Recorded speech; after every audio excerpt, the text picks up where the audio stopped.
Hi everyone and welcome to this special edition of The Crows Show as we count down to the clash against the Giants. I'm Mark Bickley. And I'm Alana Smith, and yes, this weekend is Sir Doug Nichols round when we celebrate the extraordinary contribution Indigenous players make to our great game. Yes, coming up in today's show, brought to you by Foodland.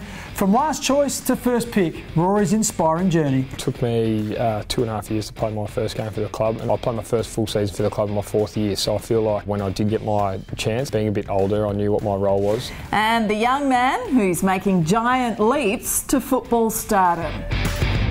But first, there are very few players in the game today who can electrify the fans as much as Eddie Betts does nearly every week. Eddie has had his own share of excitement this year with the birth of twin girls, doubling the size of his family. So, how does he juggle the competing demands of football and fatherhood, and why does he look forward to this special round every year? Eddie, look out!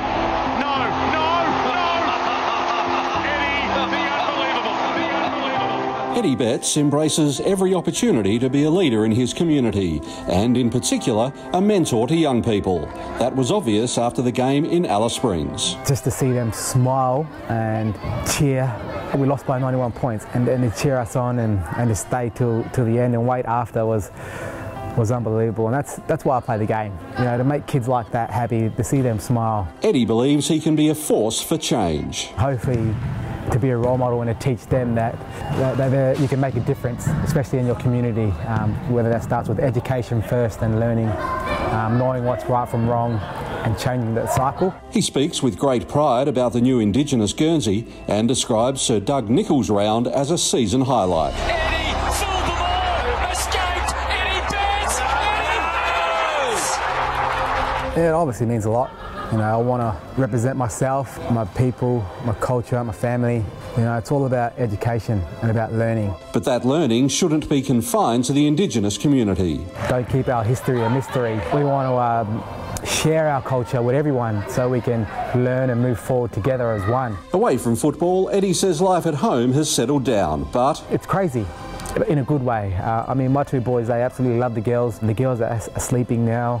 Mum's doing really well. And the whole experience has changed his life. A loss like on the weekend that we had to get home, to be lay down with, you know, your two sons and your daughters in your arms, it just makes you look at, you know, life in a whole different perspective. You know, footy's just a game. These kids are going to be here with you forever. He had some advice for Sam Jacobs, who was worried a new baby could upset his routine. I said to Source, I said to big Sammy Jacobs, I think he was a bit worried about his routine and going into games, and I said, Source, throw your routine at the window because you got kids now. That's just life. You got to enjoy it, embrace it, and you know, my routine of changing dirty nappies, carrying kids, putting up with Louie and Billy fighting, that's just life. You know, footy comes second. When he plays, Eddie draws inspiration from the initials of his children drawn on his wrist. They're the reason why I'm playing footy. You know, 5 years ago I had, you know, playing footy for myself. Now I've got kids and family. They're the reasons why I strive every day at training, every day during the week, getting up in the morning, coming to training, because it's hard work. Hopefully that hard work is rewarded this afternoon. Yes, Eddie Betts would certainly rank among the best Indigenous players we've seen. But Mark, over the course of your playing career with the Crows, who stands out? For me, it's Andrew McLeod is the clear favourite. In terms of the way he moved, I played with him for a long time, but I don't remember him ever getting caught or run down or tackled or anything like that. And his ball use was just outstanding. He kicked some clutch goals for us, and yeah, it was just a superstar. Indeed. And what about those that you played against? Well, the first one that springs to mind is Michael Long. Going back a few years, I have nightmares about, particularly in 1993. His evasiveness and run and carry was outstanding. Adam Goods, for his leadership, was just a star. And Gavin Wanganeen from Port Adelaide and Essendon, of course, just his ability to mark and kick goals, he was just outstanding. And what about in more recent years? Love watching Graham Johncock play for the Crows, obviously. Sean Burgoyne sticks out in my mind because he's such a clutch player. When your team needs him, he seems to find a way of getting it done. And, of course, Buddy Franklin, who is probably the best physical specimen. His power and explosive speed is just quite remarkable. And, of course, I don't want to leave out Eddie Betts. Yeah, we can't forget Eddie. Thanks, Mark. Of course, Sir Doug Nichols round is a wonderful opportunity to remember those outstanding footballers. Now, good things come to those who wait is a saying that certainly applies to Rory Atkins. The Crows' last pick in the 2012 draft had to wait 3 years for his AFL debut. Since then, he's missed just one game and is a first selection every week. In this chat, brought to you by Revolution Roofing, we sit down with the young man affectionately known as the Rat. Look at them closing on him, but look at this. Atkins at ground level snap. Got it. It took me 2.5 years to play my first game for the club, and I played my first full season for the club in my 4th year, so I feel like when I did get my chance and my regular opportunity that being a bit older I knew what my role was, and yeah, I was more clear on what I needed to do to stay in the team, and I feel like being that older body that you could cope a bit better with the workload of AFL football. Here's Atkins inside 50 open square, needs a skidder, needs a skidder, got it! I feel like when you're a younger kid coming in, you not necessarily need some coaching, but especially getting drafted from interstate, you need a bit of parenting as well. So the likes of all the senior players, to Sloaney, D-Mac, Dougie, Lynchy, they've all been great helps for me in my time. Atkins clear path to go on from there, and he takes what was on offer. I don't feel like I'm the most professional guy on the list, but I do put a fair bit of time into my body, whether that be from massage to physios to recovery. And one thing you do need to have is a bit of luck, but also you need to pick yourself. I mean, there's no point being available if you're not in the best side. So yeah, I feel like my performances have been up to the level which allows me to play my role and stay in the team. Quick shot from Atkins. Atkins kicks the goal. Gets Adelaide on the board in a big way. Back when he drafted Rory, Crows recruiting manager Hamish Ogilvie said he moves so well and is so skillful he dances with the ball. I'm sure we'd all agree with that. After the break, Smithers puts Jaden in the hot seat. And these youngsters have a date with their heroes.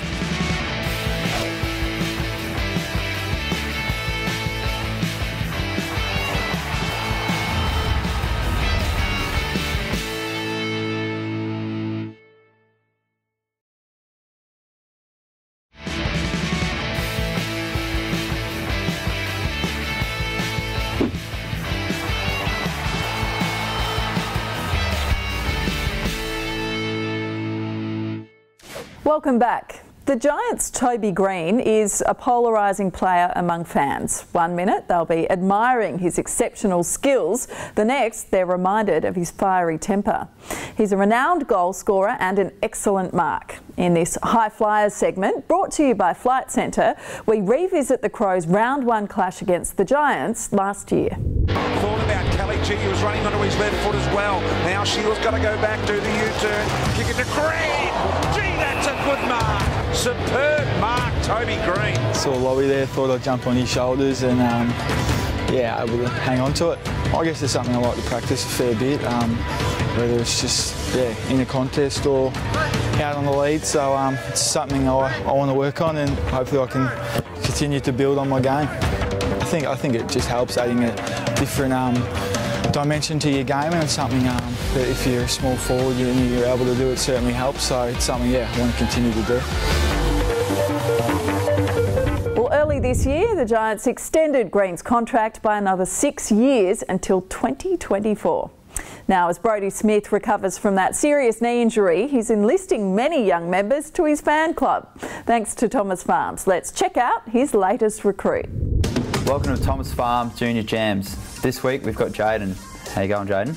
Good. That's good. Can you tell me your favourite player? Okay, my favourite player is Rory. Which Rory is your favourite player? Sloan. Sloan? You were going to say Laird. Do you like Lairdy as well? Yeah. He's pretty good, isn't he? What's the grossest thing you can think of? Me putting my head in the toilet.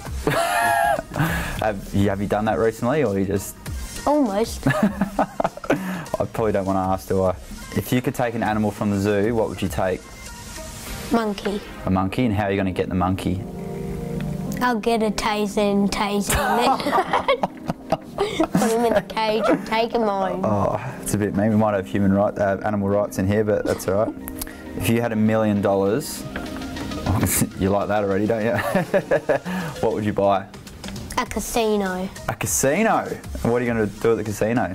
Make some more money? Yeah. Smart. Can you keep a secret? Yes. Can you tell me a secret? I have a crush.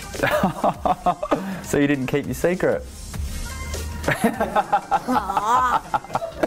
Got ya. All right, good work, mate. Thanks for joining us. Don't worry, Jayden, we'll keep that to ourselves. And if you'd like to sign up as a junior member of the Crows, head to 19thman.com.au.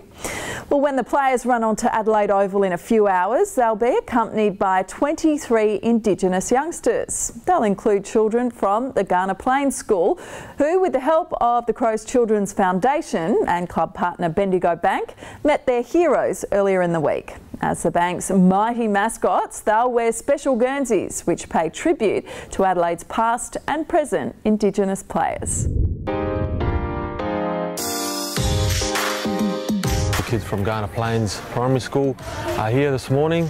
We presented them with our jerseys, so they'll get to take that with them, and they'll have them on for Sunday's game. There's 23 lucky kids that are going to be in the Guard of Honour, and that'll represent the 23 past Indigenous players that have played for the Adelaide Crows. So I'm pretty sure they'll be pretty excited to be able to get on Adelaide Oval in front of a big crowd. Well, welcome to the Adelaide Footy Club. They've got some special Guernseys for each of you. Now, the Guernseys have some of our current players' names on it and some of our famous past players. I am really excited to be a part of this football team with these guys. Just getting the community involved is something I think is the most important thing now with Indigenous Round. A pretty important week, Indigenous Round, but also Reconciliation Week. So the kids have got a few things in store for them this week. We play stuck in the mud with the footballs, and we were trying to kick the footballs over there, and yeah, it was really fun. All these up-and-coming Indigenous kids, you know, the next generation, you know, most of them probably want to be AFL footballers when they get older. I feel pretty happy for the kids just to get the opportunity to, you know, step foot on Adelaide Oval. A lot of these kids probably never even been to a game of footy before, and they watch, you know, their favourite players on TV every weekend. So I know it's something that I wish I had when I was younger, growing up in Alice Springs. So I'm sure there'll be a few sleepless nights this week, just counting down the days to Sunday. An occasion this afternoon those kids will not forget. Well, still to come on The Crow Show, a new direction for one of football's journeymen and how Andrew McLeod gives back to the game he loves.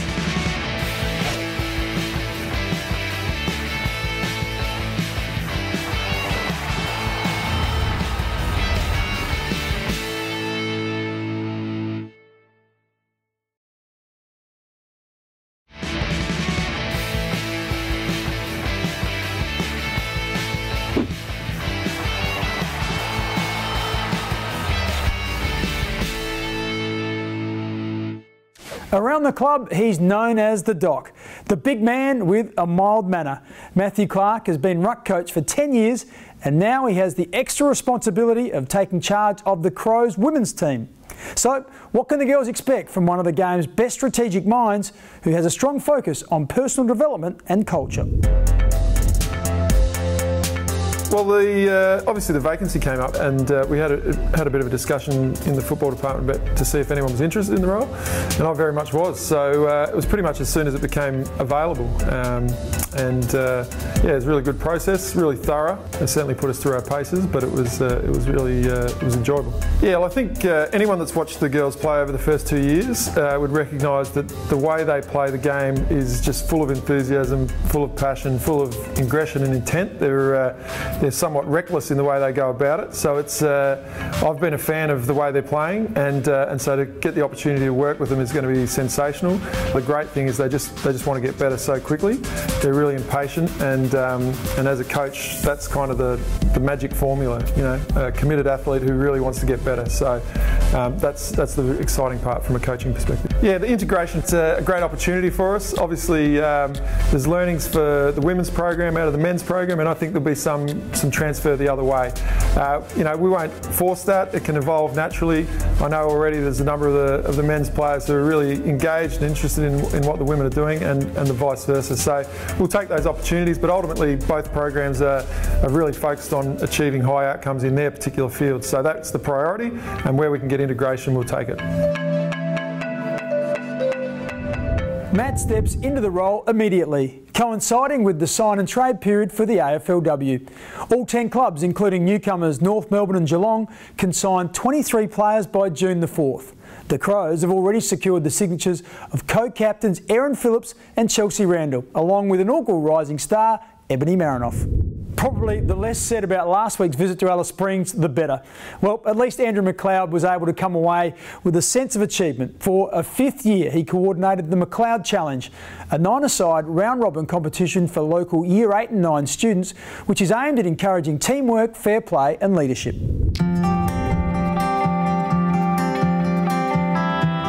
We do an engagement in community. We've been doing it for a long period of time. Our McLeod Centre of Excellence with the footy club has been, a bit of a way for us to be able to engage with community. And we spend a lot of time with my programs coming through Alice and using it as a base when we head up to the APY lands.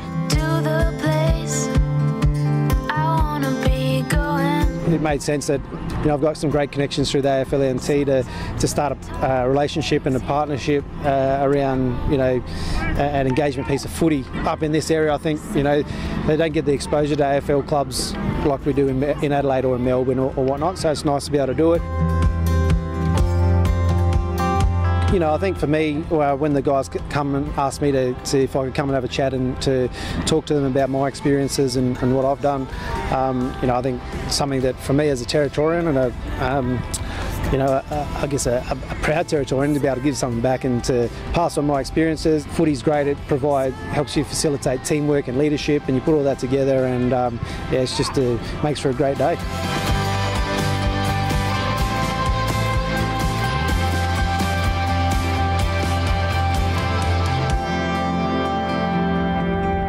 Bungie is such a great role model for children everywhere. Stay with us. On the other side of the break, which club song strikes the right note? And it pays to be seen at the footy.